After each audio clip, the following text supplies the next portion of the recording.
औज़ुबिल्लाहिमिनश्शैतानिर्रजीम बिस्मिल्लाहिर्रहमानिर्रहीम अस्सलामुअलैकुम वरहमतुल्लाहि वबरकातुहू।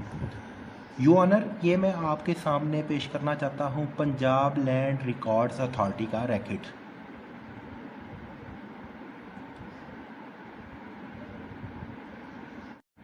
जी माय लॉर्ड, हम यहाँ से जाएंगे प्रॉपर्टी रजिस्ट्रेशन रैकेट्स के ऊपर। यहाँ पे हम मेंशन करेंगे कि हमारा जो सिटी है, सिटी का नेम क्या है, फैसलाबाद है, तो ये फैसलाबाद आ गया।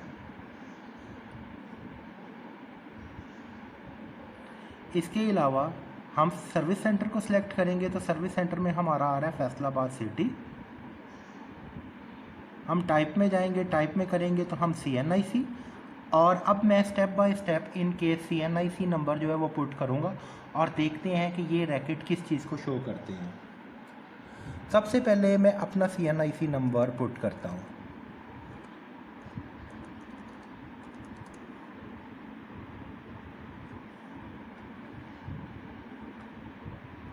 जी, अब इसकी मैं व्यू डिटेल में जाऊँगा।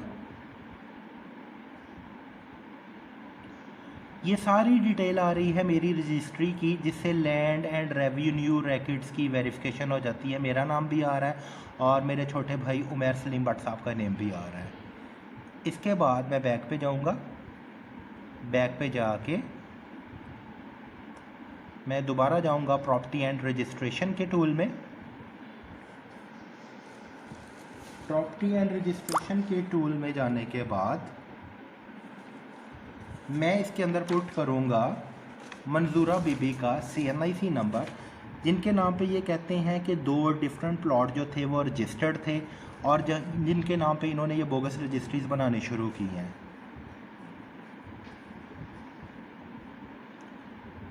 ये हम आ जाते हैं दोबारा इसी तरह जिस तरह हम पहले गए थे। हम आ जाते हैं फैसलाबाद में। इसमें सेंटर कौन सा है हमारे पास? फैसलाबाद। टाइप क्या है हमारे पास?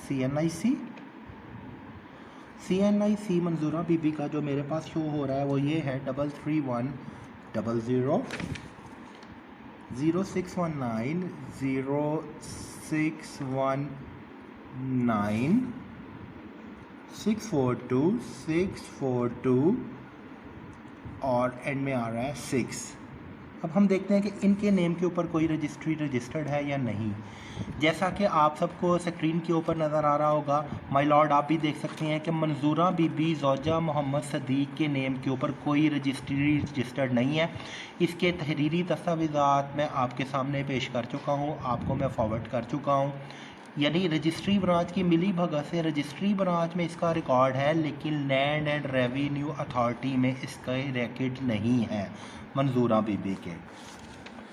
मंजूरा बीबी ने इनके बकौल सेल की इफ्तिखार को। अब हम इफ्तिखार के CNIC को लेते हैं और उसमें पुट करके देखते हैं कि लैंड एंड रेवेन्यू के रिकॉर्ड्स क्या कहते हैं।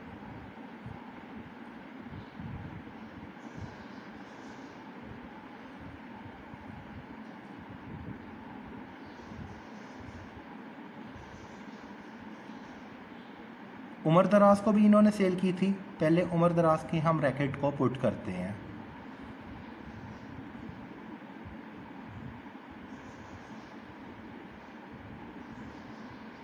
CNIC पे हम आ गए। उमर दराज साहब का मेरे पास नंबर आ रहा है 331102 0300 0306 427 एंड में 1 आ रहा है।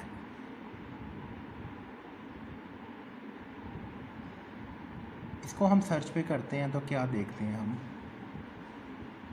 ये हम सब देख सकते हैं कि नो रिकॉर्ड फाउंड, यानी कोई रिकॉर्ड नहीं है लैंड एंड रेवेन्यू की अथॉरिटी में। और ये जो रजिस्ट्री है ये चौधरी आतिफ वैनस एडवोकेट ने तैयार की है। इसका एड्रेस है 39 अलामा इकबाल बिल्डिंग फैसलाबाद।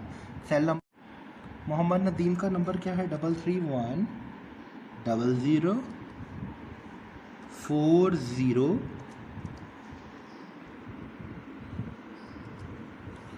4030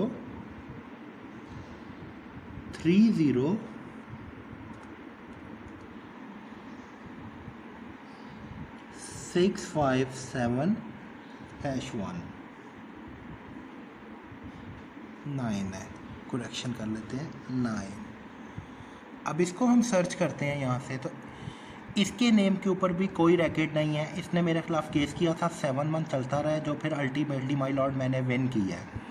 तो माय लॉर्ड मेरी रिक्वेस्ट है कि चौधरी आतिफ विनस advocate son of Mohammad Boota, इसके खिलाफ नॉन बेलेबल वारंट अरेस्टेशन जारी किए जाएँ। एडवोकेट के चौधरी मोहम्मद महमूद मान, ये सारा एक नौसरबाज ग्रुप है, इसके वारंट जारी किए जाएँ non bailable. Mohammad Nadeem son of Mohammad Rafiq, Chak number 225 रेबे, नवाब टाउन फैसलाबाद, इसके नॉन बेलेबल अरेस्टेशन वारंट जारी किए जाएँ। शबीर अहमद सन ऑफ बशीर अहमद के नॉन बेलेबल वारंट जारी किए जाएँ। मुख्तार के नॉन बेलेबल वारंट जारी किए जाएँ। ये सारे हजरात रहते हैं 225 रेबे में। आतिफ वैनस जो है वो सैगल सिटी का रिहायशी है। और ये देख सकते हैं हम लोग कि ये सिस्टमेटिक अप्रोच में इनके रैकेड ही नहीं है। ये लोग हमें हमारे प्लॉट के ऊपर ना कब्ज़ा करने देते हैं, ना तामीर करने बाकी देते हैं। कुछ हमने कवर किया है, बनाने नहीं देते, बदमाशी करते हैं।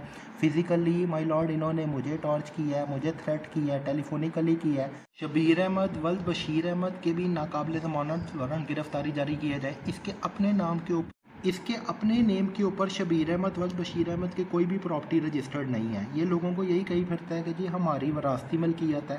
वरासती मलकियत माय लॉर्ड जब ट्रांसफ़र होती है तो उसमें इसके वाला साहब अगर हयात है तो वो खुद आएंगे, बयान होंगे, अगर नहीं तो सक्सेसर सर्टिफिकेट होता है, अखबार इश्तिहार होता है। इस तरह की as per constitution of Islamic Republic of Pakistan requirements को फुलफ़िल किया जाता है।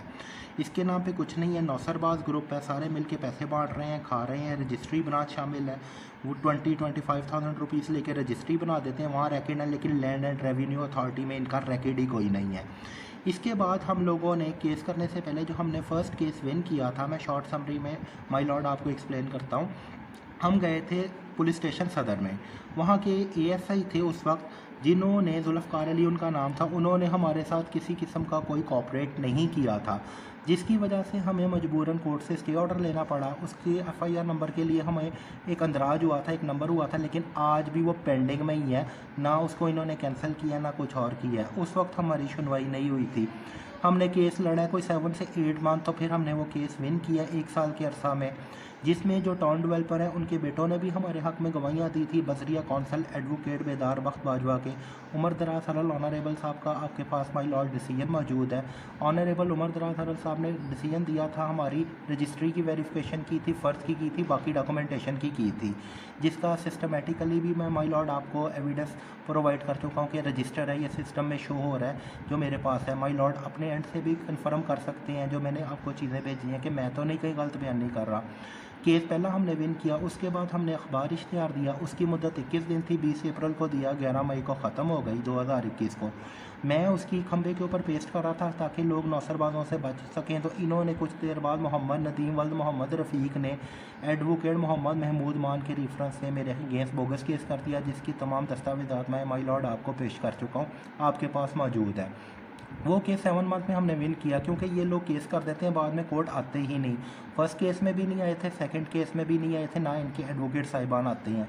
ये ऐसा गैंग शामिल है कि जिसमें इनके एडवोकेट साहिबान भी शामिल हैं। उसके बाद जब मैंने विन किया तो फिर मुझे पता चला कि जी 23 फ़रवरी को इसी साल कि इसने नदीम ने केस के ड्यूरेशन में एक थर्ड पर्सन असगर को सेल कर दिया, कि जो कि स्टेट लाइफ इंश्योरेंस कॉर्पोरेशन में जॉब कर रहा है। तो जब नदीम केस हार गया, नदीम और इनके नाम पे रजिस्ट्री ही नहीं किसी चीज़ की, तो ये किस चीज़ को सेल कर रहे हैं, जबकि मेरे कॉर्नर प्लॉट का और जगह का तयन ऑनरेबल उमर दराज हरल साहब कर चुके हैं, कोर्ट कर चुका है, सारी वेरिफिकेशन मुकम्मल हो चुकी है। इसके बाद मैं और मेरी वालदा साहिबा हमने पहले कमिश्नर साहब के पास हाज़िर हुए हैं। कमिश्नर साहब को हमने 69 पेजेस की डॉक्यूमेंटेड एविडेंस रिकेट्स जो हैं वो रिकॉर्ड करवाए हैं, और उसके बाद उन्होंने मार्क करके असिस्टेंट कमिश्नर साहब को मुतय्यन किया। असिस्टेंट कमिश्नर साहब से मार्क होकर ये सिटी पुलिस ऑफिसर गया है जो कि गुलाम मुबशर महकन साहब हैं, वहाँ से मार्क होकर ये गया है जनाब superintendent of police Iqbal town Faisalabad Nabeel साहब हैं। उसके बाद से डायरेक्ट फॉरवर्ड हुआ है ये वहाँ पे स्टेशन हाउस ऑफिसर जिसका नाम वहीद शायद है पुलिस स्टेशन उनके पास हमने टोटल 11 विज़िट किए हैं वहीद शाहिद साहब के पास। उन्होंने ना कोई कार्रवाई की है, ना कोई अमल में लेके आए हैं। यही कहते रहे हैं कि जी इनकी रजिस्ट्रीज़ भी जैनुअन है। तो मेरी वालदा साहिबा ने, मैंने कहा कि अगर जैनुअन है तो ये कोर्ट में क्यों नहीं पेश होते। वो कहते हैं जी कोर्ट से आप करवा लो FIR, हम नहीं लॉन्च कर सकते। हालांकि कमिश्नर साहब ने मार्क किया है, ये 7/3/2022 को जमा हुआ था और इसका डायरी नंबर वहाँ पे 206 रजिस्टर्ड है। आतिफ सलीम बट यानी मैंने ही माय लॉर्ड वहाँ पे रजिस्टर करवाया था। बाकी जगह के भी डायरी नंबर रजिस्टर हैं, ये कार्रवाई अमल में नहीं ला रहे। असल में सिस्टम इतना माजरत के साथ माय लॉर्ड करप्ट है कि इन लोगों के भत्ते लगे हुए हैं, पुलिस खुद प्रोटेक्शन फराहम करती है। ये बात ही इसने कोई नहीं सुनी है और मेरी इस्तदा है कि इसको मअतल किया जाए और इसे मअतल करने से पहले इसे कहा जाए कि ये दस्तावेजी सबूत साथ लेके आए कि किस बेस के ऊपर इसने कार्रवाई नहीं की। उसने ना कुछ लिखा है, ना कुछ लिख के आगे पेश किया है, ना ही किसी लेटर को, ना ही डॉक्यूमेंटेड एविडेंस को बॉदर किया है। कभी ये कही जा रहा था कि जी मैंने मौका देखने जाना है। भाई जब कोर्ट ने तयन कर दिया, एक SI ने और ASI ने क्या मौका देखना है, ये तो अदालत ने तयन कर दिया। मैं आपको माय लॉर्ड साबित भी करके दिखा चुका हूँ कंप्यूटराइज रैकेट के मुताबिक। तो इसको भी गैर मुइना मुद्दत के लिए मअतल किया जाए जब तक ये माय लॉर्ड इस बंदे ने कोई कार्रवाई नहीं लाया। मैं समझ सकता हूँ कि ज़ाहिरी बात है कि कल्प्रेट कल्चर है, इनको टॉप टू बॉटम लेवल तक करप्शन जाती है। नौसरबाजों ने इन्हें साथ में लाया होता है। इसके बाद माय लॉर्ड मेरे और मेरी वालदा साहिबा के 11 विजिट्स हुए हैं पुलिस स्टेशन सदर जेड़ावाला रोड फैसलाबाद। वहीद शाहिद यहाँ का SHO है। उन्होंने किसी किस्म का कोई कोऑपरेट नहीं किया। हालांकि कमिश्नर साहब से हमने मार्क करवाया, कमिश्नर साहब को डॉक्यूमेंटेशन एविडेंस मार्क करवाए, असिस्टेंट कमिश्नर साहब को करवाए, सिटी पुलिस ऑफिसर साहब को करवाए। इसके अलावा हमने कराए हैं सुपरिटेंडेंट ऑफ पुलिस को, इकबाल टाउन फैसलाबाद, नबील साहब हैं जी वहाँ पे, उनको करवाए हैं। इसके बाद हम पहुंचे हैं जी वहीद शाहिद के पास और डायरी नंबर यहाँ का 205 है। हर जगह डायरी नंबर प्रॉपर लगा हुआ है और माय लॉर्ड मैं आपको भी ये फॉरवर्ड कर चुका हूँ। तो उसने मुल्जिमान का साथ दिया और वो साहब क्या रहे हैं कि जी रजिस्ट्रीज उनकी भी जेन्युइन है। जैसा कि कुछ देर पहले मैंने अर्ज की कि अगर उनकी रजिस्ट्रीज जेन्युइन होती ना तो वो केस विन करते। उनके तो रिकॉर्ड ही कोई नहीं है, लैंड एंड रेवेन्यू में रिकॉर्ड ही उनका कोई नहीं है, किसी नाम का नहीं है। इन्होंने इस तरह की कोई 25 से 30 रजिस्ट्रीज बनाई हैं और पाकिस्तान के अवाम को बेतहाशा। ये जो इन्होंने 25-30 रजिस्ट्रियां खुद बनाई हैं, ये बोगस बनाई हैं, जिस तरह के मैं आपको एक्सप्लेन कर चुका हूँ, इसकी एक्सप्लेनेशन दे चुका हूँ और इसकी वजाहत कर चुका हूँ कि उसका सिस्टम में लैंड एंड रेवेन्यू में रिकॉर्ड नहीं है। अब ये लोग नौसरबाजी किस तरह करते हैं, जिसमें इनके वकला साहिबान शामिल हैं जिनके नाम मैं शेयर कर चुका हूँ और नामालूम अफराद शामिल है। ये लोग करते ये हैं कि लैंड रेवेन्यू में कोई नहीं होता, पूरा पटवार खाना साथ में लाया होता है, रजिस्ट्री ब्रांच बनाई होती है, रजिस्ट्री बन जाती है, लेकिन वहां पे एग्जिस्टेंस नहीं है, वजूद नहीं है। इनकी सर्विसेज ना ही किसी टाउन डेवलपर ने हायर की है, ना ही टाउन ऑनर ने हायर की है, ये अपने तौर पर ही बनाते हैं। फिर इनको थोड़ा सा अगर कोई बंदा पुश एंड पुल करता है तो ये उसके खिलाफ कोर्ट में ऑनरेबल जजेस साहिबान के पास एक रॉन्ग पिक्चर को पेश करते हुए पिटीशन दायर कर देते हैं, जैसा कि मैंने शेयर किया कि मेरे अगेंस्ट की थी और समन इशू करवा लिए थे, स्टे ऑर्डर लिया था, हालांकि उस प्रॉपर्टी का कोई वजूद ही नहीं, जैसा कि मैं अब साबित कर चुका हूं। तो SHO ने क्या कहा कि जी कभी वो कह रहा है मैं मौका देखने जाऊंगा, कभी वो कुछ कह रहा है। एक्चुअली वो जो पुलिस स्टेशन सदर है ना, वहां पे आज तक कोई स्टेशन हाउस ऑफिसर जो है वो प्रॉपर सेटल नहीं हो सका। उसकी रीजन ये है कि वहां पे करप्शन बहुत ज्यादा है। उनकी अटैचमेंट होती है इस भत्ता ग्रुप के साथ, उनको फंड्स आते हैं, पैसे मिलते हैं करप्शन की मद में, वो कोई कार्रवाई वजूद में लाता ही नहीं। हत्ता कि वो ऑनरेबल जुडिशरी के डिसीजन को भी, मैं माजरत के साथ बात कर रहा हूँ, सब इंस्पेक्टर हो गया, इंस्पेक्टर हो गया, वो कहते हैं जी गलत है, स्टेशन हाउस ऑफिसर हो गया, वो कहते हैं जी हम ठीक है, जो ऑनरेबल जज साहिबान ने स्टैम्प किया है वो रॉन्ग है। माजरत के साथ वो ऑनरेबल जुडिशरी को चैलेंज करते हैं। हम सब ने ऑनरेबल जुडिशरी का बहुत ज्यादा अदब एहतराम करते हैं, हमारे लिए बड़ी मुकद्दम है हमारी जुडिशरी जो है। और अगर सारे एक्ट हमारी ऑनरेबल जुडिशरी नहीं परफॉर्म करने हैं तो पुलिस डिपार्टमेंट का तो कोई फंक्शन ही नहीं रह जाता। ये तो मुफ्त की सैलरीज गेन कर रहे हैं सारे। हम लोगों ने कोर्ट से डिसीजन करवा के FIR भी लॉन्च करवानी है, इस तरह की मल्टीटास्किंग एक्टिविटीज करनी है, तो ये लोग कौमी खजाने के ऊपर बोझ हैं। अब ना उसके पास कोई सबूत है, ना वो आए बाएं शायर करके लेम एक्सक्यूजेस दे रहा है, आर्गुमेंट दे रहा है। हत्ता कि ये बहुत सारी चीज़ों के अंदर फॉल करते हैं। जिस तरह मैंने बताया कि ये साइबर क्राइम का केस बनता है 3D 1887 के मुताबिक, आर्टिकल 175(3) की constitution of Islamic Republic of Pakistan 1973 की वायलेशन बनती है, उस लिहाज से बनता है। ये 156 CRPC की कार्रवाई बनती है, उसके मुताबिक बनता है। और इस तरह की बहुत ज्यादा multitasking activity, article 199, article 1, article 2, article 10B, article 189, article 201, इसके अंदर ये लोग फॉल करते हैं। तो ये जो SHO है, इसको मेरी यूआनर आपसे दरखास्त है कि इसको मुअत्तल किया जाए गैर मुइना मुद्दत के लिए। क्यों?